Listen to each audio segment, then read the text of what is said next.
क्रांती news, आवाज सर्वसामान्यांचा। सातपूरमध्ये गुढीपाडवा सोहळ्यानिमित्त भव्य शोभायात्रेचे आयोजन। गुढीपाडव्याच्या निमित्ताने मराठी नववर्षाचे स्वागत सातपूर शहरात मोठ्या उत्साहात करण्यात आले।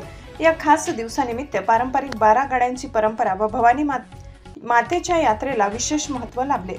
आज 30 मार्च रोजी सातपूर शहरातून भव्य शोभायात्रेचे आयोजन करण्यात आले। या शोभायात्रेत सातपूर यात्रा कमिटीचे पदाधिकारी आणि सदस्यांनी उत्स्फूर्त सहभाग घेतला। ढोल ताशांच्या गजराने संपूर्ण वातावरण भक्तिमय आणि उत्साही झाले होते। शोभायात्रेदरम्यान गावातील ग्रामदैवत हनुमान मंदिर, दुर्गामाता मंदिर आणि इतर धार्मिक स्थळांवर आरती करण्यात आली। या सोहळ्यात ग्रामस्थांसह नागरिकांनी मोठ्या संख्येने सहभाग नोंदवून आनंदोत्सव साजरा केला। गुढीपाडव्याच्या या मंगलमय सोहळ्याने सातपूर शहरात सणासारखी उत्साहपूर्ण आणि भक्तिमय वातावरणाची अनुभूती निर्माण झाली। महाराष्ट्र क्रांती न्यूज मुख्य संपादक प्रकाश बागुल, सातपूर, नाशिक। हिंदूनिमित्त सातपूर गावामध्ये संपूर्ण गावाच्या वतीने या ठिकाणी 9 वर्षाची शोभायात्रा काढली जाते। या शोभायात्रेमध्ये संपूर्ण ग्रामस्थ या ठिकाणी उपस्थित होतात। या रॅलीमध्ये महापुरुषांचे रथ आहे, त्याच्यामध्ये एकूण 30 पात्रांची भूमिका केलेली आहे। त्या 30 पात्रांच्या भूमिका या ठिकाणी रथावर बसवलेल्या आहेत आणि त्यानंतर ढोल पथक आहेत, 4 घोडे आहेत, 2 उंट आहेत। अशा प्रकारची मोठी शोभायात्रा आहे। ही आता या ठिकाणी सुरू होईल।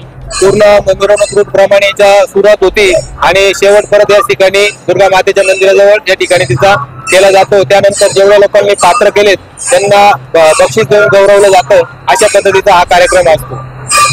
नवीन वर्षाच्या गुढीपाडव्याच्या सर्व गावकऱ्यांना आणि समस्त मित्र बांधवांना मी गुढीपाडव्याच्या हार्दिक शुभेच्छा देतो।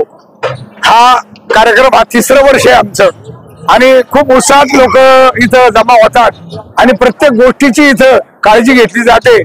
उंट, घोडे, रथ, बैलगाडी असे 20-25 प्रकारच्या वेशभूषा तयार केलेल्या आहे। सर्व संत, महासंत आणि सगळे जे झालेले लोक आहे त्यांच्याकरता आम्ही इथं खूप सुविधा केलेल्या आहे आणि त्याचप्रमाणे या शोभायात्रेसाठी गावातील सर्व लोकांचा आम्हाला सहभाग असतो आणि त्यामुळे खूप मोठी रॅली निघते।